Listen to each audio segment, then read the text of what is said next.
Okay, welcome to video 2. So now we're going to get into some word problems with these things. And I know everybody loves word problems, so, so yeah. All right, so you live in a town near the Canada-US border. Gas in Canada is about $1.06 a liter.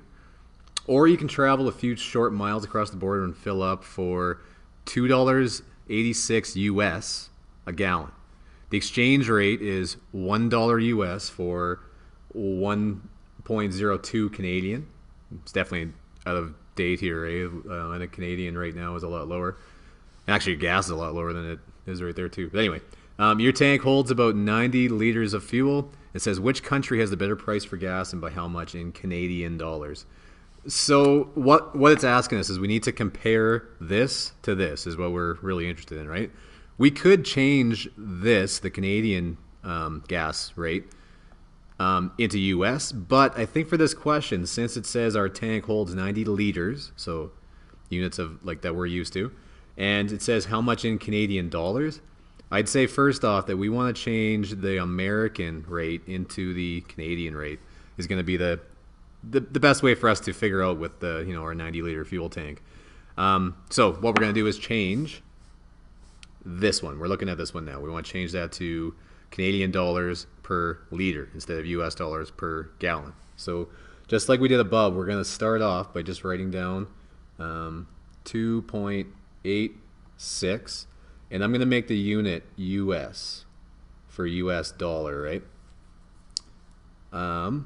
Per gallon. So G-A-L. All right, so same thing we did above now. All we're going to multiply by, it's going to end up being multiplying by two things, right? Because we have two things to change. We want to change US into Canadian dollars, and we want to change gallons into liters is where we want to get with this. So let's do the US one first. So it says that $1 US for $1.02 Canadian. So would you put US on the top or on the bottom on this one? You would put it on the bottom because we want to cancel it, right? We want it to go away. So if we put it in the bottom, they're going to cancel in the end. So I'm going to put US in the bottom. I'm going to put CAN for my Canadian currency, just to keep things straight. The only reason I'm doing that is because we use the same symbol, the same dollar symbol for US and for Canadian. So, yeah. Okay, so it tells us right off the bat that $1 US, so we put $1 US, and then 1.06 Canadian. So now we're good, right? Now we can start crossing stuff off. We can say, okay, US cancels with US in the bottom. So we're almost there. Now what we got to do is multiply by one more factor because we need to change gallons into liters. You might be asking yourself, okay, I have no idea how many gallons are in a liter, liters in a gallon. But remember I told you on your formula sheet, there's these conversions here, and it says 4.54 liters per 1 gallon. So would you put the gallons on the top here or on the bottom? You put it on the top because we want it to cancel, right? Now we've got gallons on the top, gallons on the bottom down there, liters on the bottom. It said there were, what did it say? 4.54 liters per gallon, so liters in 1 gallon. So gallons now cancel. And what I'm left with is I just need to take this number, multiply it by 1.06, divide by 4.54 because it's on the bottom, and then we're done. So if we do that, you will get 0.6, and you definitely want to say 0.67 here, right? Not go 0.66 yada yada yada, because remember this is dollars, so we're saying it's that many dollars per, and now we're in units of liters, right? If I look at my units here, I got Canadian dollars per liter, so it's $0.67 per liter. So now all I need to do is compare this number. Remember that this is my Canadian or my American amount that I'm looking at now. So this was American. I just need to look at that and compare it now to how much it was Canadian. So $1.06 a liter Canadian. This is $0.67 a liter is what you would pay in Canadian dollars, but that's in America. So definitely a better deal if you went down to the States to get fuel. which sucks, but it's true because we send our oil down to them to be refined, and then they send it back up to us. So that makes sense. Okay, next one. Okay, so this one says Paula is asked to order snacks for an office meeting of 180 people. She decides to order dessert squares, which come in boxes of 24. She estimates that she will need 2.5 squares per person. How many boxes should she buy? So we can do the same thing. So we started off with 180 people. So I'm going to write that down, 180 people. PPL, I'll call it. And so you're kind of seeing that I can make anything a unit, right? 180 people, that's now my unit, 180 people. And what we want to do is get our units from people into units of boxes. So if we start off with people, I know that I'm going to have people on the bottom, right? Because I need to cancel them. And I look through here and say, okay, what can I compare to people? And right here it says there are 2.5 squares per person or people, right? So let's use that. So I can say there are, I can change this into squares. So SQ, I'll call that squares. So now I got 2.5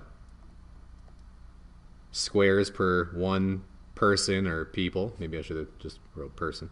But now we can see that if I do that, I've got units up here of people and units down here of people. I can now cancel those, right? So now if I go 180 times 2.5, that would get me how many squares I need.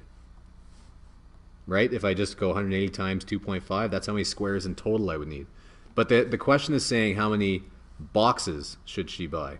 Well, I know how many squares now because I've figured that out. The next step is to find another thing I can compare. So let's make another one. We want to change squares now into boxes. And we might need to read into this one a little bit. It says that she decides to order dessert, which come in boxes of 24. So 24 squares per box, right? That's what that would say. 24 squares in each box. So I'm going to put squares on the bottom, box on the top, or boxes. And now it says there are 24 squares in one box. I put squares in the bottom so that I can cancel those. So now all I need to do is go 180 times 2.5 divided by 24, and that'll tell me how many boxes I'm going to need. And if you do that, you end up with an answer of 18.75. But now, 18.75, remember what our units are. 18.75 boxes? Well, that doesn't make sense. Would I have 18 and then 3/4 of a box? So in this sense, that's not the answer, right? We need to say, well, I'm going to need a whole box. That 0.75 doesn't really cut it. So we need another whole box. So this would end up being 19 boxes. Okay, we're going to do a little bit tougher one now. So this one says, Amy walks briskly at 6 kilometers an hour. When she walks at this rate for 2 hours, she burns 450 calories. Bruce walks at a slower rate, 4 kilometers an hour, burning 62 calories in 30 minutes. If Amy walks for 3 hours, how much longer will Bruce have to walk in order to burn the same amount of calories? Okay, so right off the bat here, what we're going to do, I'm going to split this into two things. Let's figure out Amy, and then we'll figure out Bruce. So we'll do Amy on this side. So Amy, it says she burns burns 455 calories in 2 hours. So 54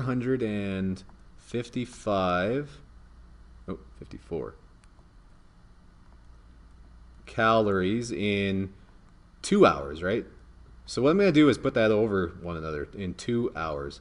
So if I go 450 calories divided by 2 hours, that's going to tell me how many calories Amy burns an hour, which is, we're just going to do that so we can compare that to Bruce.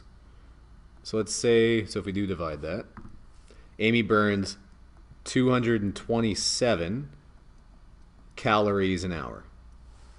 Okay, now it says the next part, well, actually one thing I wanted to kind of draw your attention to is you don't always need all the numbers in the question either, right? So we were able to figure out how many calories an hour Amy burns.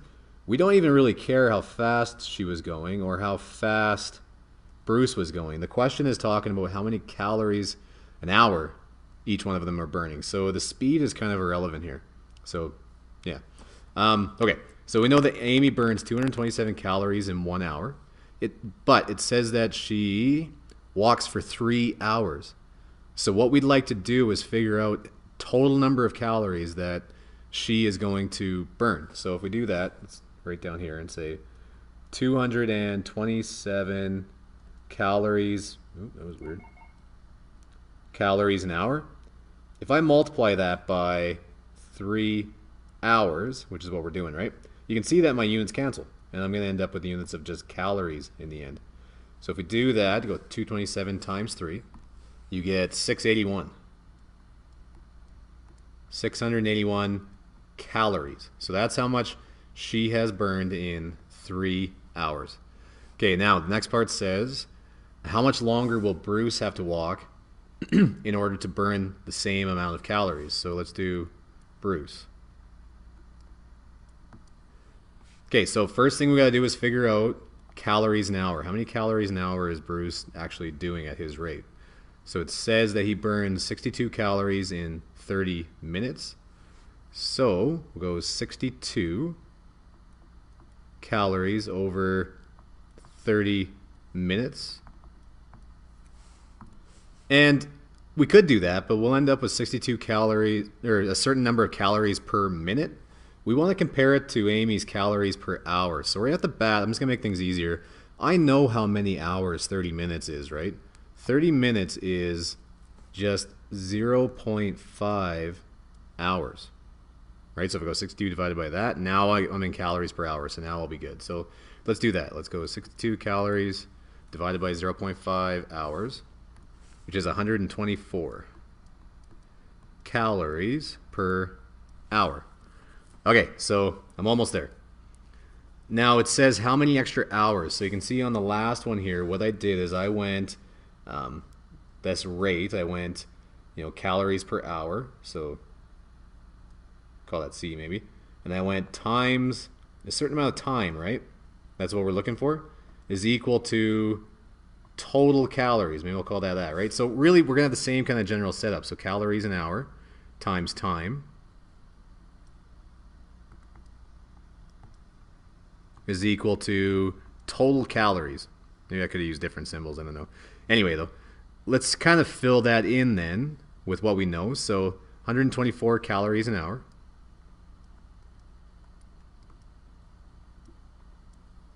times something, that's what we're looking for, right, is equal to, and now we want that to be equal to how many Amy did, 681 calories. That's how many calories she had in the end, right? So 681 calories. And now we're looking for T, right? So all we need to do is rearrange this formula to solve for T. T is equal to 628, or whoa, that was weird, 681 calories divided by 124 calories per hour. And you can see, actually, if I do this, calories are going to cancel with calories. And kind of a weird thing about math is if you divide by, 1 over something, that kind of gets flipped to the top again. So my units are going to be left to within hours if I do that. So let's do that. So if you solve for T there, T is equal to 5.5 hours that Bruce would have to walk to burn that many calories, right? But just be careful what the question says, how much longer? So all we need to do is 5.5 hours is how much it would take. She took 3 hours, so we just need to go 5.5 minus 3. So it's really going to be 2.5 hours longer. And that's your answer. Okay, so I'm going to end that video there, and I'll see you guys in the next video.